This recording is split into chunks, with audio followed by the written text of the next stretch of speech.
તમારે જ્યારે જ્યારે સારી કઈ વસ્તુઓ લેવી હોય, ઘરમાં કઈ દાગીનો લેવો હોય કે તમારે તમારું કામ ટૂંકમાં બહાર પાડવું હોય ને, ત્યારે પતિદેવની સેવા કરવાનું વધારી દો ને, એટલે ગમે એવું કામ બહાર પડી જાય. જોકે તમને તો બધાને ખબર હોય. એટલે અહીંયા ચરણ ચાપી મૂછ મરડી, પગ દબાવો ને પતિદેવને જગાડો ને એટલે તમારા બધા કામ છે ને એ થઈ જાય. પણ આ તો કળિયુગ છે, જેને થાય એના માટે બહુ સારી વાત કહેવાય, પતિદેવની સેવા થાય માટે. બાકી તો એક રાઈડ નાખ્યા ભેગા પતિદેવને પગ દબાવવાની જરૂર ન પડે, સીધા રેગ્યુલર થઈ જાય. અને હવે કેવું થાય આ કળિયુગમાં, બેનો ગરમા ગરમ રોટલી બનાવતા હોય ને, આપણા વડીલો હતા ને એ રોટલી બનાવે ત્યારે પેલી રોટલી છે એ કોની કાઢતા? ગાયની. બીજી રોટલી કોની? છેલ્લી રોટલી કોની હોય? કૂતરાની. એટલે હવે ઊંધું થઈ ગયું છે. બહુ પતિદેવની બહુ ઉતાવળ હોય એટલે પેલી રોટલી બનાવી નાખે ને બેનો ઝડપથી, ઓલી ચાંદકી રોટલી કાઢવાની ભૂલી જાય, એટલે એ પતિદેવની પાછી ધંધે અને કામે જવાની બધી ઉતાવળ હોય ને, જવાબદારી. એટલે પેલી રોટલી ડાયરેક્ટ સીધે સીધી પતિદેવને ખવડાવી દે, એટલે એનો સ્વભાવ કેવો થઈ જાય? ગાય જેવો. અને બીજી રોટલી આવે ને જે છેલ્લી વધે તે પતિદેવ કામે વી ગયા હોય, પતિદેવને બહુ ભૂખ લાગી હોય તો એ છેલ્લી રોટલી બધી કોણ ખાઈ જાય? પોતે ખાઈ જાય. એટલે એનો સ્વભાવ કેવો હોય? ક્યારેક ક્યારેક અનુભૂતિ કરાવે સંસારમાં, એટલે એવો સ્વભાવ થઈ જાય. દાંત કઢાવવા માટે કહું છું. અહીંયા નાગણે પત્નીએ નાગણીઓએ નાગને ચરણ ચાપીને જગાડે છે અને સ્તુતિ કરીને કહે છે કે એ નાગરાજ તમે જાગો. અને એ જ સમયે ભગવાન કૃષ્ણએ કહ્યું કે હવે નાગને જગાડવામાં વિલંબ કરો માં, આ તમારા પતિદેવને જગાડો, મારે યુદ્ધ કરવું છે. એ જ સમયે ભગવાન કૃષ્ણએ નાગ પત્નીઓને કહ્યું અને નાગ પત્નીઓએ ભગવાન શ્રી કૃષ્ણના કહેવાથી નાગને જગાડ્યો છે. અને એ નાગ જેવો જાગ્યો છે ત્યારે એની શાસ્ત્ર ફેણાઓ છે એ ફૂંકવા લાગી છે અને વિષ જ્વાળા એમાંથી નીકળવા લાગી છે. એ સમયે ભગવાન શ્રી કૃષ્ણએ છલાંગ મારી અને નાગના જે ફેણાઓ છે, સહસ્ત્ર ફેણાઓ છે, 1000 ફેણાઓ આ નાગને નીકાળી એને એમના મસ્તક ઉપર ચડી જાય છે ભગવાન શ્રી કૃષ્ણ. અને એમની સાથે તાંડવ નૃત્ય કરે છે. અને એ તાંડવ નૃત્ય કરતા કહે છે, અને સુરદાસજી સુંદર મજાના પદની અંદર એ તાંડવ નૃત્ય ભગવાને કેવું કર્યું છે ને લખેલું છે.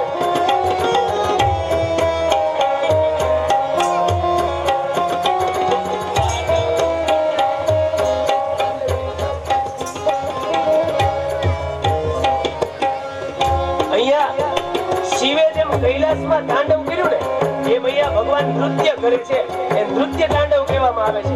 અને નાગના મસ્તકની ઉપર ભગવાન નટવર એ જ કૃષ્ણ છે ને એ નૃત્ય કરે છે. આ જો કૃષ્ણ જેવો નટવર નાટ્યકાર આ જગતની અંદર વિશ્વમાં કોઈ નથી. કારણ કે નાગની ફણા છે સ્થિર ન હોય. કદાચ એક આવું સ્ટેજ હોય ને તો એના ઉપર એક નૃત્યકાર નાટ્યકાર નાટક કરી શકે, પણ આ તો નટવર છે, આ તો કૃષ્ણ છે. એટલા માટે નાગની ભેળા ઉપરથી નૃત્ય કરે છે. અને સુરદાસજી લખે છે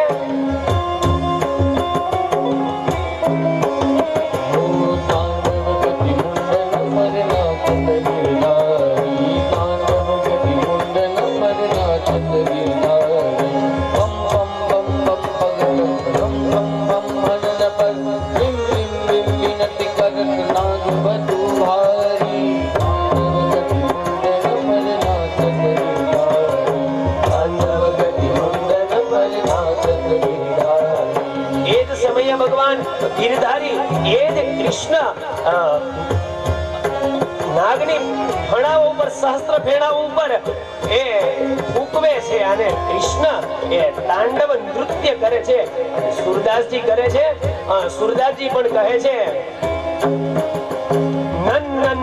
નારદ મુનિ મમ મમ મમ મહાદેવ નારદ મુનિ બમ બમ બમ મહાદેવ બમ બમ બલિહારી તાંડવ ગતિ મુંડન पे नाचत बनवारी तांडव गति मुंडन पे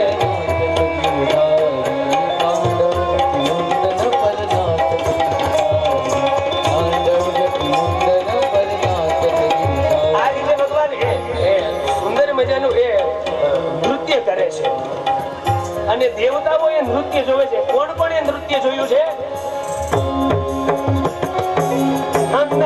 નારદ મુનિ બમ બમ બમ મહાદેવ. નારદ મુનિએ નૃત્ય જોયું છે. નારદ લોકમાંથી કૈલાસમાંથી ભગવાન શિવ જોવે છે. બમ બમ બમ મહાદેવ બમ બમ બમ બલિહારી.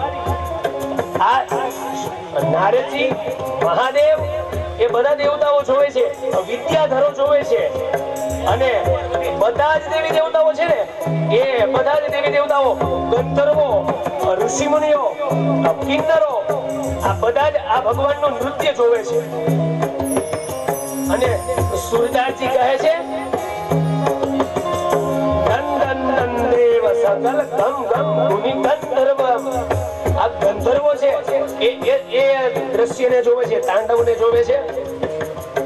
વિવિધ વિવિધ વિદ્યાધર ધમ ધમ ધમ દેવ સકલ ગમ ગમ ગમ ગંધર્વ નાચત દેતારી તાંડવ ગતિ મુંડન પર નાચત ગિરધારી તાંડવ ગતિ મુંડન પર નાચત ગિરધારી. ભગવાન ગિરધારી એ જ કૃષ્ણ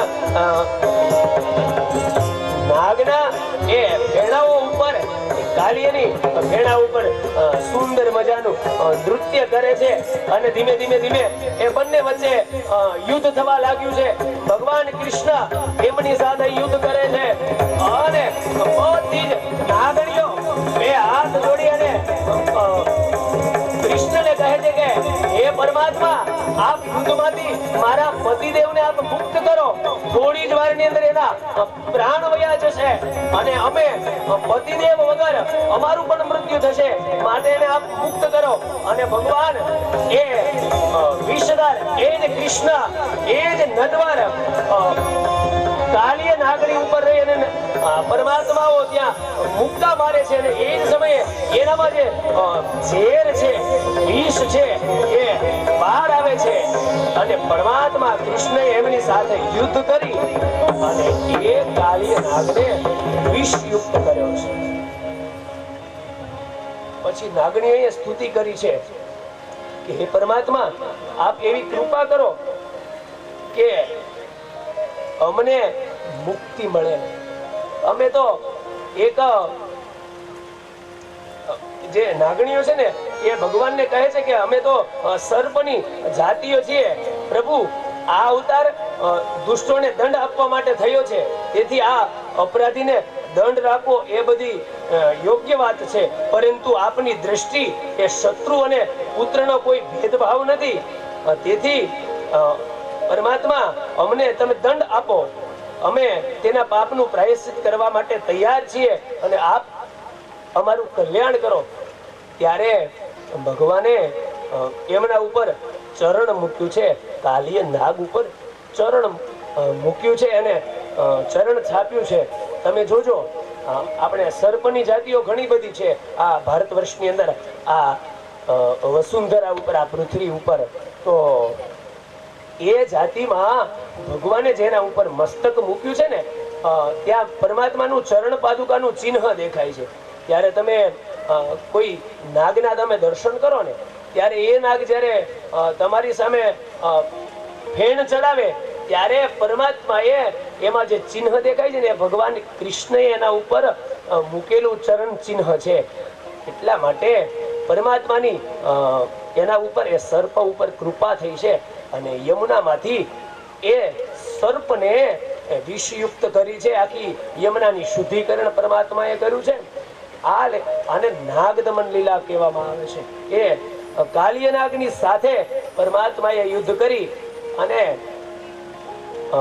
વિષયુક્ત યમુનાને કરી છે. નકર આ જ્યાં સુધી નાગ, એ કાલિય નામનો નાગ જ્યાં સુધી યમુનાજીમાં હતો ને, ત્યાં સુધી એનું જલ કોઈ પી ન શકતું. જો પરમાત્માએ તે દિવસે એ લીલા ન કરી હોત ને, તો આજે આપણે પણ યમુના પાન ન કરી શકીએ, યમુનામાં સ્નાન પણ ન કરી શકીએ. ગોકુળની અંદર તમે જાઓ તો યમુનાજીના પવિત્ર યમુનાજીનો પ્રવાહ છે અને સ્વયં કૃષ્ણ પરમાત્માએ એનું પાન કર્યું છે. એટલા માટે યમુનાજીની ઉપર પણ કૃપા કરી છે અને વિષયુક્ત કરી છે. પછી તો નાગણીઓએ પ્રાર્થના કરી કે હે પરમાત્મા, તમે અમારા ઉપર કૃપા કરો. અને એ નાગણીઓ પર કૃપા કરી સર્પ દેવતા જે નાગ છે એને પણ ભગવાને સુંદર મજાનું આયુષ્ય આપ્યું છે અને એની ઉપર કૃપા કરી અને નાગ દેવતાઓને કીધી કે તમે અહીંયાથી રમણદ્વીપ નામના ક્ષેત્રની અંદર આ સ્થાન છોડી અને નીકળી જાઓ. અને ત્યારે એ જ સમયે બધા જ જે સર્પો છે, જે વિષયુક્ત સર્પો હતા, બધા જ રમણદ્વીપ નામનું ક્ષેત્ર છે ત્યાં ભગવાને કહ્યું ત્યાં બધા નિવાસ કરે છે અને ત્યાં સર્પોની બધી જ જાતિઓ છે એને સ્થાન આપવામાં આવ્યું છે. આપણને ઘણીવાર પ્રશ્ન થાય, આ સર્પની ઉત્પત્તિ કેવી રીતે થઈ છે? ભગવાને આ બધા સર્પો છે ઝેરી તત્વ કેવી રીતે બનાવ્યા છે? તો એની કથા પણ સમુદ્ર મંથનમાં છે. ભગવાને એકવાર વિષનું પાન કર્યું અને એમાંથી પાન કરતા કરતા જે બિંદુઓ પડ્યા છે એ બિંદુઓમાંથી આ સર્પની જાતિની ઉત્પત્તિ થઈ છે.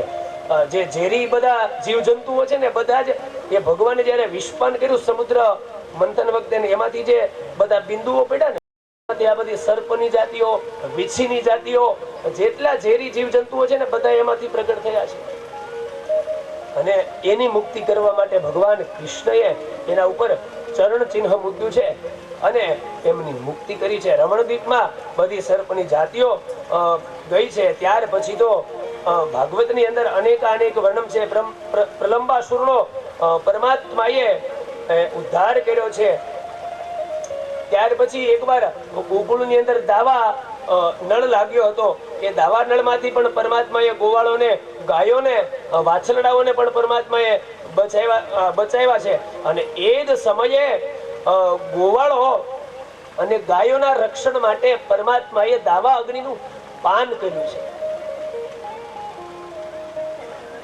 અને ત્યારબાદ સમય જતા પછી વર્ષા ઋતુ આવે છે અને એ વર્ષા ઋતુની અંદર વર્ષા ઋતુનું વર્ણન છે એ સુંદર મજાનું ભાગવતજીની અંદર સુખદેવજીએ વર્ણન કર્યું છે. અને શ્લોકની અંદર કહ્યું છે, તતઃ પ્રવર્તતે પ્રાવરો સર્વસત્વ સમુદ્ભવા વિદ્યોતમાન પરિધિ વિસ્ફુજીત નભસ્થલા. એ સુંદર મજાની વર્ષા ઋતુનું શુભ આગમન થયું છે. આ ઋતુની અંદર બધા જ પ્રકારના જીવજંતુઓ ની વૃદ્ધિ થાય છે. આ વર્ષા ઋતુના દિવસોની અંદર સૂર્ય ચંદ્રની આસપાસ ગોળ પ્રકાશમય વર્તુળો દેખાવા લાગ્યા છે. આકાશો તેમજ વાદળો વાયુ વીજળીથી ક્ષુબ્ધ થયા છે અને દેખાવા લાગ્યા છે. આકાશ એકદમ નીલા રંગના થયા છે, વાદળોથી છવાઈ ગયા છે, તેમજ વીજળીના એ ઝબકારા થાય છે. વારંવાર મેઘોના ગડગડાટ થાય છે, સંભળાતા રહે છે. સૂર્ય ચંદ્ર તારાઓથી ઢંકાઈ રહે છે. ત્રણેય ગુણોથી યુક્ત ઢંકાયેલું છે. અને તેમજ પ્રકાશમય સુંદર મજાનું બ્રહ્મમય એ વાતાવરણ થાય છે. અને સૂર્યએ રાજાની જેમ પૃથ્વી ઉપર પ્રજા પાસેથી 8 મહિના સુધી જળનું ગ્રહણ કર્યું હતું, એમ હવે એ જ સમય આવ્યો છે કે પોતાના કિરણો હાથેથી એ પાછું વહેંચવા લાગે છે. અહીંયા વર્ષા ઋતુનું વર્ણન કરતા કહે છે કે સુંદર મજાની વર્ષા ઋતુ આવી છે.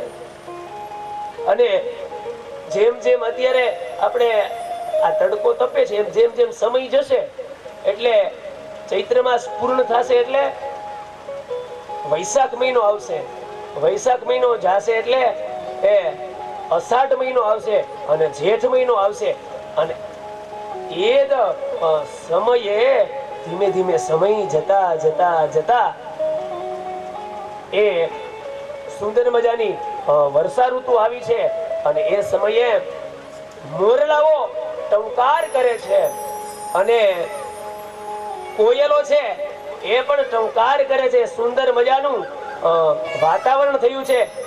અને એ જ સમયે ભગવાન શ્રી કૃષ્ણ પરમાત્મા એ મેઘોનું વરસાદ વરસે છે અને આખી આ વસુંધરાને તૃપ્ત કરે છે. અને એકદમ જ્યારે અષાઢ મહિનાની અંદર જે વરસાદ વરસે છે અને એનું જે સુંદર મજાનું વાતાવરણ લીલું છમ થઈ જાય છે, આખી પ્રકૃતિએ લીલી ચાદર ઓઢી હોય એવું સુંદર મજાનું આખું દ્રશ્ય થઈ જાય છે. અને એ દ્રશ્યનું વર્ણન કરતા સુંદર મજાના શ્લોકોની અંદર એમનું વર્ણન છે.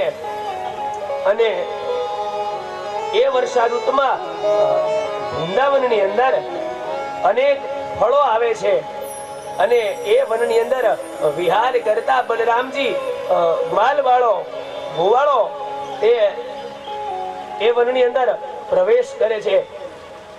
અને એ વર્ષા ઋતુ સંપૂર્ણ થઈ એટલે શરદ ઋતુ આવે છે. અને શરદ ઋતુની અંદર બધાય આકાશ તેમજ જળ સ્વચ્છ બની જાય છે.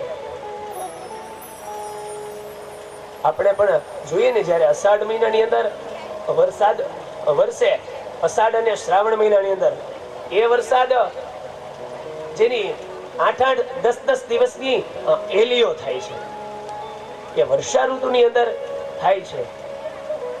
અને એનાથી આખી આ વસુંધરા એકદમ બધા જ વૃક્ષો લીલાછમ બની જાય છે. પ્રકૃતિ આખી 16 કળાએ ખીલી ઉઠે છે. અને ત્યાર પછી ઋતુ આવે છે, એમાં બધા જ વાદળો તેમજ પાણીઓ નદીઓ સ્વચ્છ બને છે. અને એ શરદ ઋતુમાં એ જ દિવસે ખૂબ જ ધીમો ધીમો તાપ લાગે છે. આપણે શ્રાવણ મહિનો આવે ત્યારે ક્યારેક વરસાદ વિરામ લે છે. ભાદરવા મહિનાનો પ્રારંભ હોય અને શ્રાવણ મહિનાની પૂર્ણાહુતિ હોય, ત્યારે આ ઋતુને આપણને આ દ્રશ્યની અનુભૂતિ થાય. તમે નદી કિનારે ઉભા રહેજો એટલે એકદમ સ્વચ્છ જળ જતું હશે, એકદમ જળ ચોખ્ખું થઈ જાય છે. અને ક્યારેક પ્રકૃતિ એટલી સુંદર મજાની હોય, આપણે પણ અહીંયાથી જોઈએ છીએ ને, ઘણીવાર આપણે અહીંયાથી આપણે ગિરનાર ખૂબ દૂર છે, પણ ક્યારેક આખી વાતાવરણની શુદ્ધિ હોય ત્યારે આપણે એ બધી જે પર્વતો છે બધા ગણી શકીએ છીએ. સાથે સાથે ટેકરી આપણે અહીંયાથી ગણી શકીએ, એટલું બધું સુંદર મજાનું દ્રશ્ય દેખાય છે. આવું જ સુંદર મજાનું વાતાવરણ એ વૃંદાવનની અંદર થયું હતું. એ સમયે ભગવાનને થયું કે હવે મારે અહીંયા વૃંદાવનના યમુના નદીના કિનારે સુંદર મજાનો વેણુનાદ કરવો છે. અને ત્યારે પરમાત્મા એ વેણુનાદ પ્રથમવાર કરે છે. અને કેવું વેણુનાદ ભગવાને કર્યો હતો એનું ભાગવતજીની અંદર સ્પષ્ટ વર્ણન છે. એનો શ્લોકની અંદર ભગવાનનું સ્વરૂપ કેવું હતું ને, એ વૃંદાવનના કિનારે એ નટવર, એ ગિરધારી, એ જ કૃષ્ણ કનૈયો સુંદર મજાનો પગની આંટી ચડાવી, મસ્તકની અંદર મોરનું પીછ ધારણ કરી, કર્ણનું ફૂલ ધારણ કરી, પગની આંટી ચડાવી અને સુંદર મજાનો એ વેણુનાદ કરે છે. એનું વર્ણન ભાગવતજીમાં સ્પષ્ટપણે સુખદેવજી રાજા પરીક્ષિતને કહે છે. અને કહે છે, બરે હા પીડમ નટવર વપુઃ કર્ણયો કર્ણિકારમ વિભ્રદવાસઃ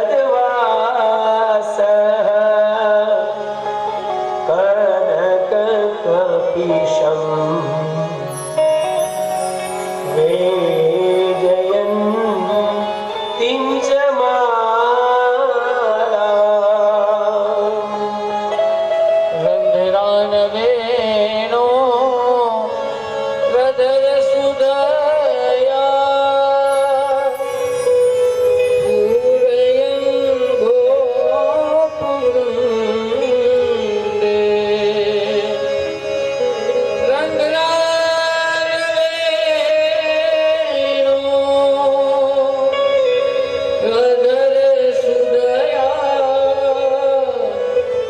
Suraya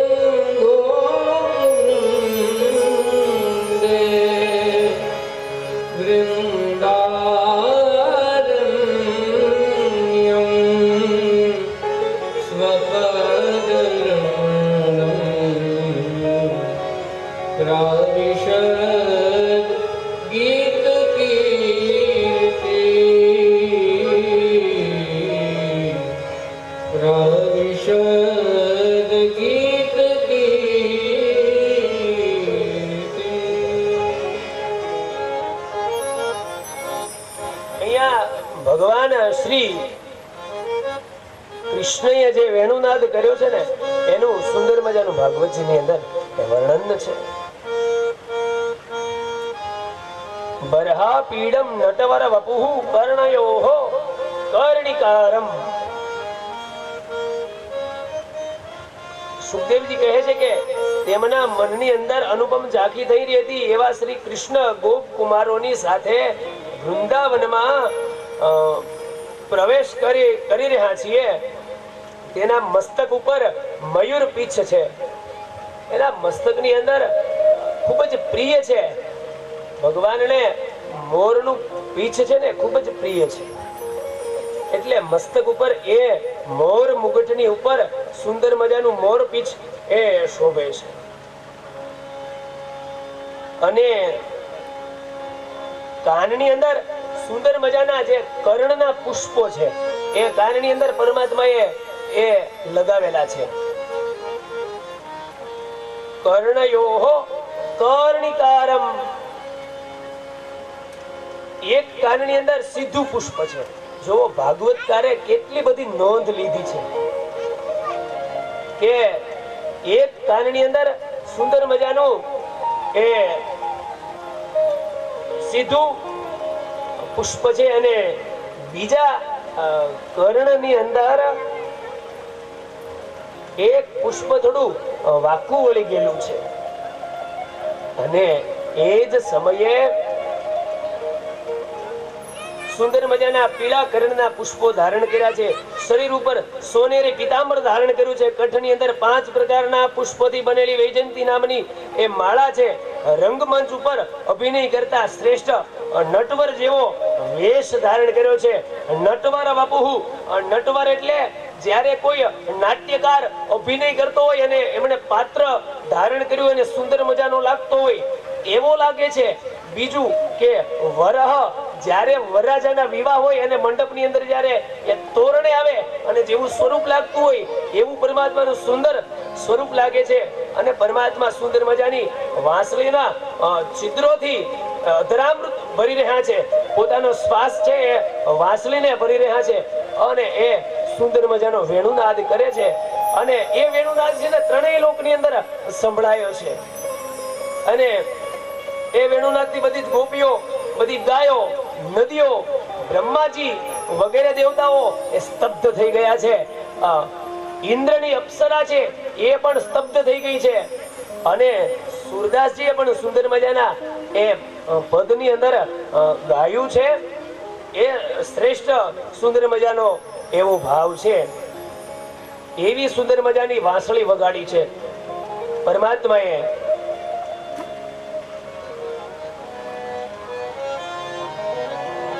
बांसुरी बजाए रंग से मुरारे.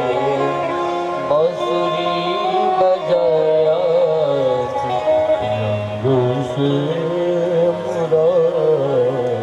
ભગવાને સુંદર મજાની વેણુનાદ કર્યો અને બધા ત્રણેય લોકની અંદર ભગવાનની યશગાથા ગવાણી છે. ત્યારબાદ સમય ગયો અને હેમંતે પ્રથમે માસ નંદ વ્રજકુમારિકા, એ વ્રજકુમારિકાઓ એ કાત્યાયની દેવીનું એક વ્રત કરે છે. જેને આપણે નાની કન્યાઓ છે એ ગોરમાનું વ્રત કરે, એ કાત્યાયની દેવીનું આ બધી જ કુમારિકાઓ છે એ વૃંદાવનની અંદર વ્રત કરે છે. અને માતાજી પાસે એ સુંદર મજાની સ્તુતિ કરી અને કહે છે કે કાત્યાયની મહામાયે महायोगिन्यधीश्वरी नंद गोप सुतम देहि पतिमे कुरुते. બે હાથ જોડી અને કાત્યાયની દેવીને એ ગોરમાને સ્તુતિ કરે છે. બધી જ કુમારિકા એ પૂજા કરતા કહે છે કે હે માં ભગવતી કાત્યાયની, આ પૂજા કરવાથી, આ શ્લોકનું પારાયણ કરવાથી, સ્તુતિ કરવાથી માં જગદંબા અમને નંદ ગોપ સુતમ દેવી પતિમે કુરુ તે નમઃ, આ શ્લોકનું પારાયણ કરવાથી, આ સ્તુતિ કરવાથી અમારા પતિ સ્વરૂપે સ્વયં ભગવાન કૃષ્ણ છે અમારા પતિ બની અને અમને પ્રાપ્ત થાય.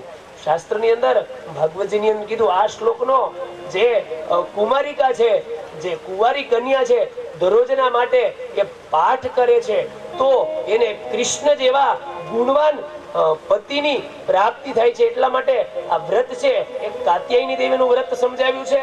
ત્યાર પછી સમય જતા એ જગદંબાની સ્તુતિ કરી છે. ત્યારબાદ ભગવાને એકવાર માથુર દેશના જે બ્રાહ્મણો છે એ યજ્ઞ કરતા હતા ત્યાં જાય છે અને ગોવાળોને કહે છે ત્યાંથી તમે આપણને ખૂબ ભૂખ લાગી છે, અન્ન લઈ આવો. અને એ ગોવાળો બ્રાહ્મણોની પાસે અન્ન માગે છે, બ્રાહ્મણો ના પાડે છે અને કહે છે કે અમારી પાસે અન્ન નથી, હજી ભગવાનને થાળ ધરાવવાનો બાકી છે, માટે અમારું યજ્ઞ પૂર્ણ થાય પછી તમને આપીશું. અને તિરસ્કાર કરે છે. ગોવાળો ભગવાન પાસે આવે છે અને કહે છે કે એ બ્રાહ્મણોએ અમને ના કહી છે. અને ત્યારે ભગવાન સ્વયં એ બ્રાહ્મણોના ઘરે ગયા છે. મથુરાના જે માથુર પ્રદેશના બધા અંગીરસ ગોત્રના બ્રાહ્મણો છે ને ત્યાં જાય છે અને એની પાસે એ બ્રાહ્મણની પત્નીઓ છે એની પાસે એ ભગવાન અન્ન માગે છે, ભિક્ષા માગે છે, ભોજન કરવાનું દ્રવ્ય માગે છે. ત્યારે એ બ્રાહ્મણની જે પત્નીઓ છે એ બધી જ પત્નીઓએ ભગવાનને સુંદર મજાના પકવાનો વ્યંજનો તૈયાર કરી અને આપ્યા છે અને ભગવાને એના ઉપર પણ કૃપા કરી છે.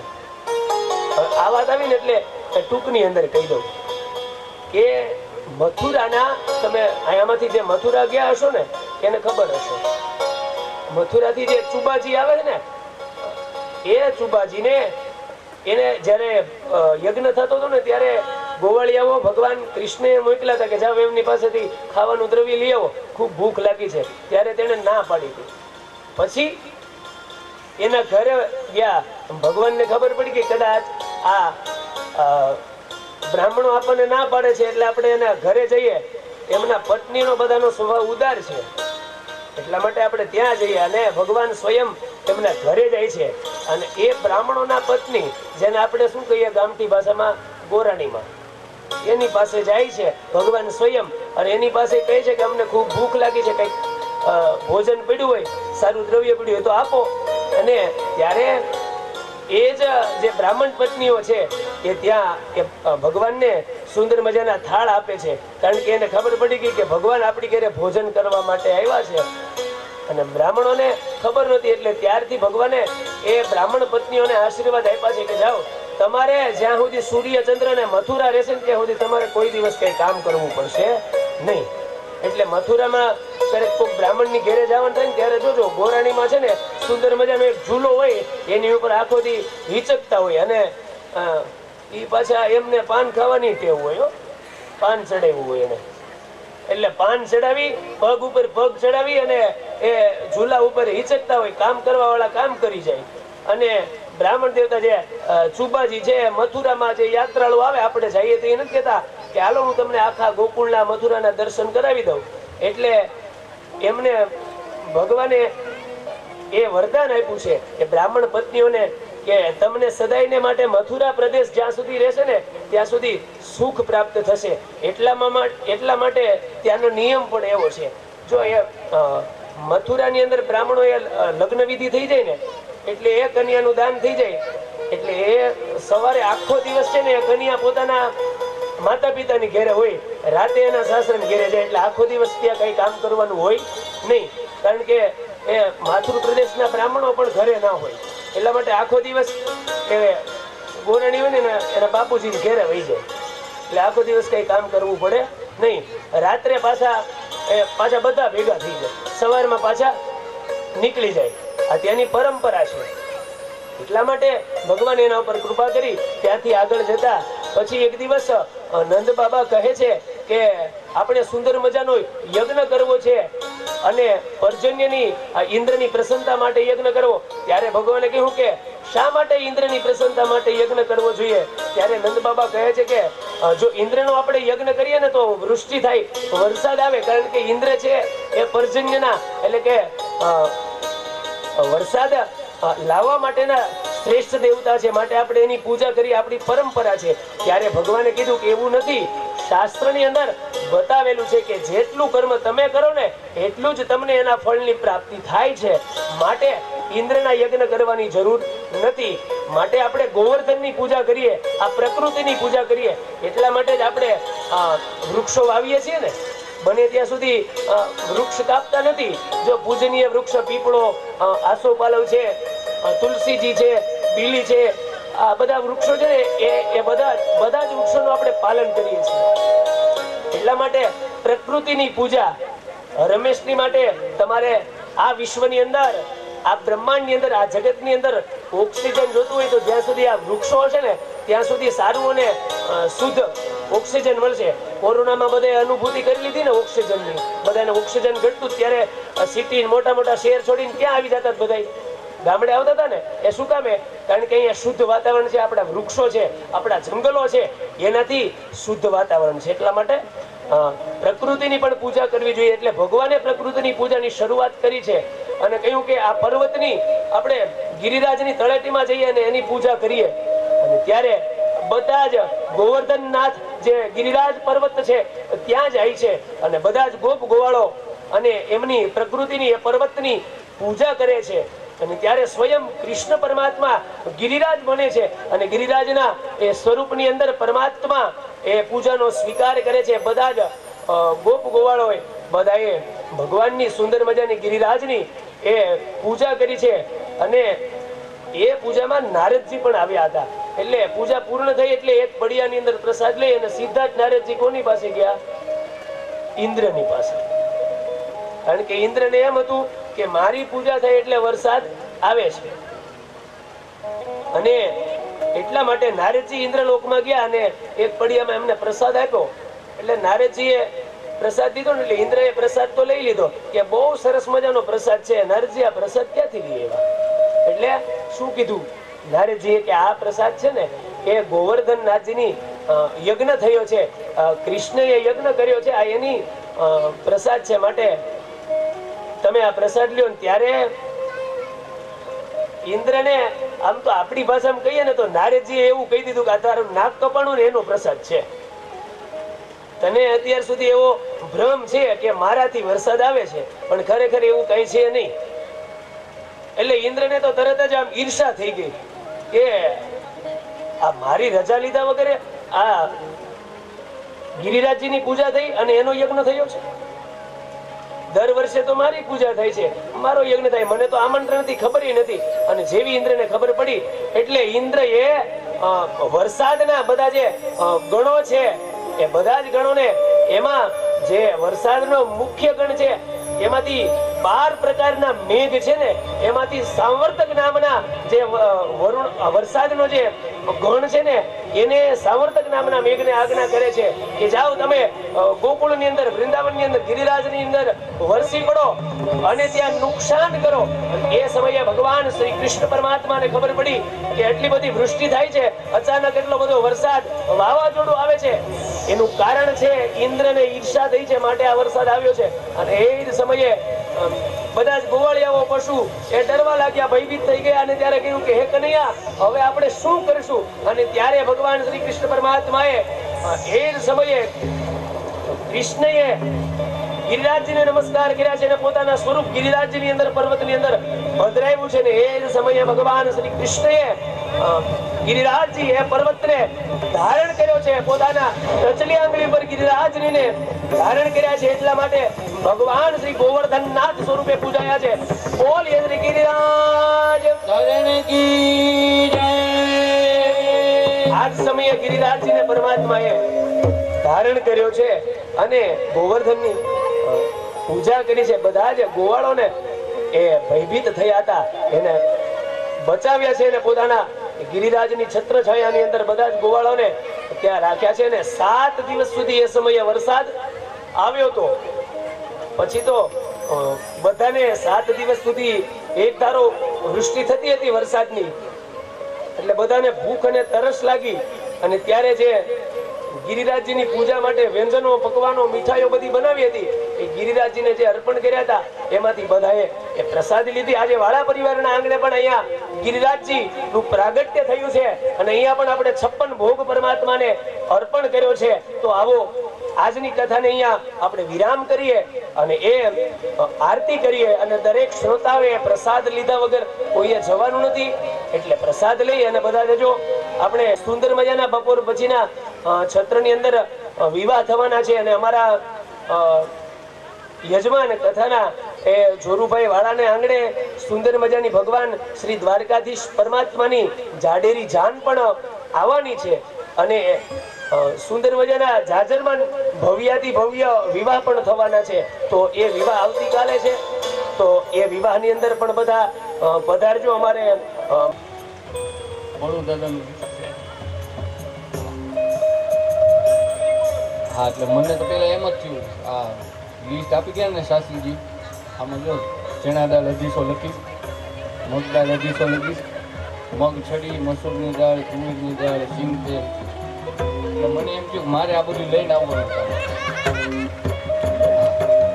કાંઈ વાંધો નહીં. આવો. બોલો દ્વારિકાધીશ કી જય. બધા તાળીઓથી વધાવો. જોરુભાઈ માટે આટલી તાળીઓ ન હાલે, વધારે વગાડો, હજી વધારે વગાડો. હા, આ વન વગડામાં આવડું સારું આયોજન કરીને તમને મને ભગવતની કથા આપી છે. શાસ્ત્રીજીએ પેલા દિવસે કીધું હતું એમ.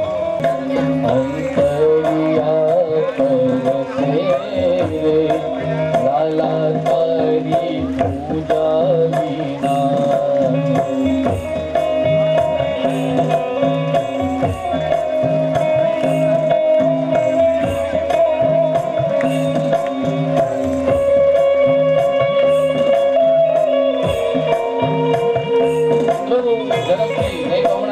પૂરો થઈ જાય તો તમે ઊભા નહીં થઈ શકો.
Yeah.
લાલા તરી વટ જુએ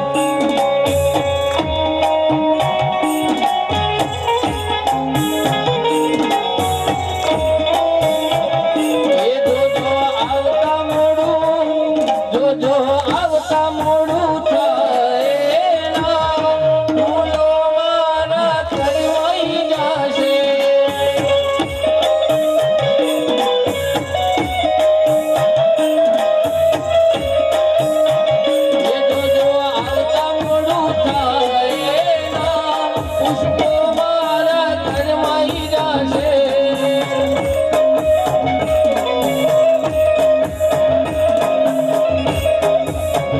એ કાન રસિયો રસિયો રસિયો કાન રસિયો રૂપાળો રંગ રેલિયો ઘેર જાવું ગમતું નથી.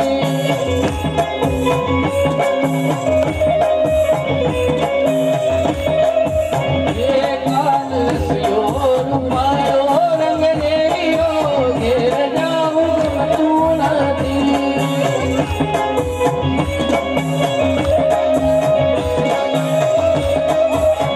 એ મારે માથે ઉલાજીની રેલ રે ઘેર જાવું ગમતું નથી.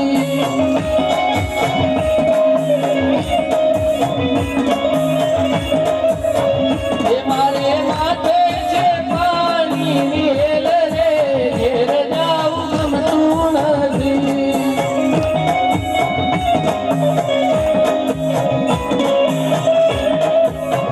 એ કાન રસિયો રૂપાળો રંગ રેલિયો ઘેર જાવું ગમતું નથી.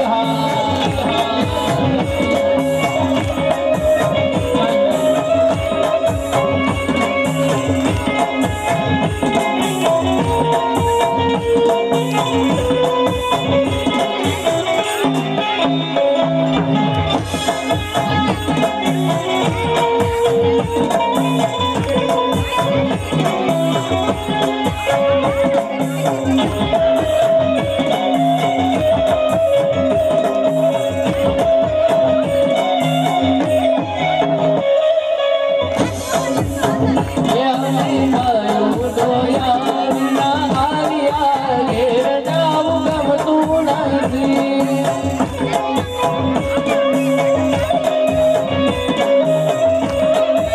એ ગાયો દોયા વિના આવ્યા ઘેર જાવું ગમતું નથી.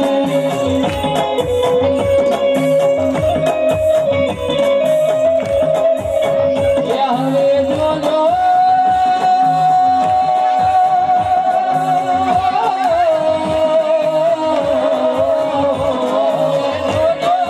ચરણાના તેલ રે ઘેર જાવું ગમતું નથી.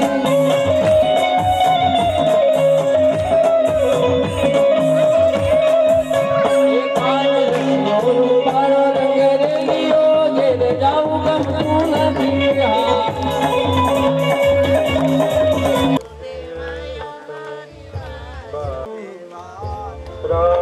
राधारमण हरे हरे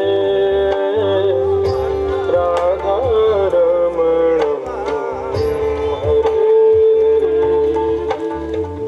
ब्रज जन प्रियतम बाल मुकुंद राधारमण हरे हरे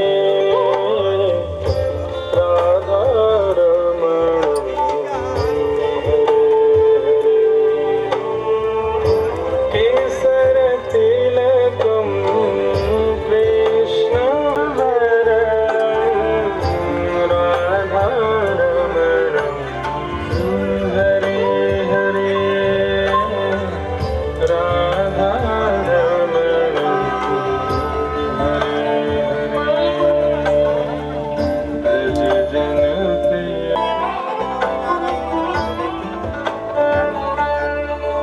राजत वनमालम रूप रसालम राधारमणं हरे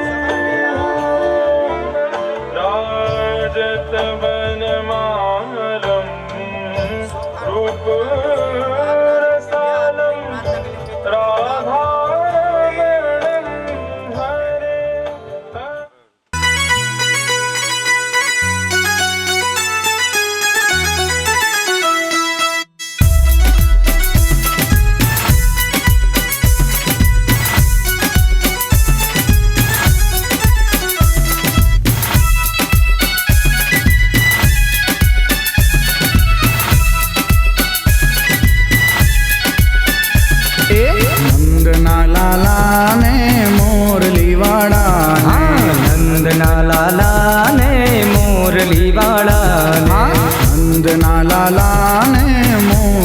વાળાને નંદના લાલાને મુરલી વાળાને હે પ્રેમે ભક્તોએ બાંધી લીધા નંદલાલાને હે પ્રેમે ભક્તોએ બાંધી લીધા નંદલાલાને હે પ્રેમે ભક્તોએ બાંધી લીધા નંદલાલાને હો પ્રેમે ભક્તોએ બાંધી લીધા નંદલાલાને નંદલાલાને મોરલી વાળા નંદના લાલાને મુરલી વાળાને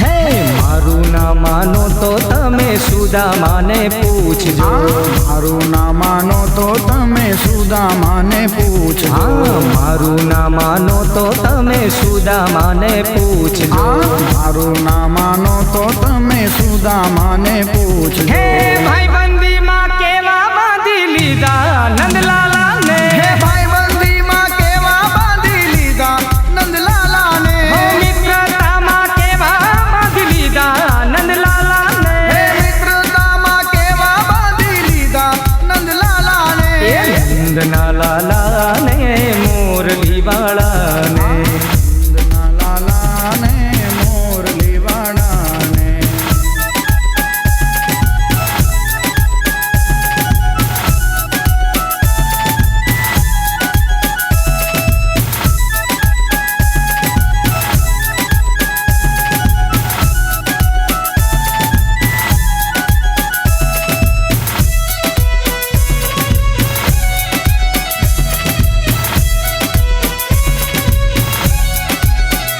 હા મારું ના માનો તો તમે ગોપીઓને પૂછજો મારું ના માનો તો તમે ગોપીઓને પૂછજો હા મારું ના માનો તો તમે ગોપીઓને પૂછજો હા મારું ના માનો તો તમે ગોપીઓને પૂછજો હે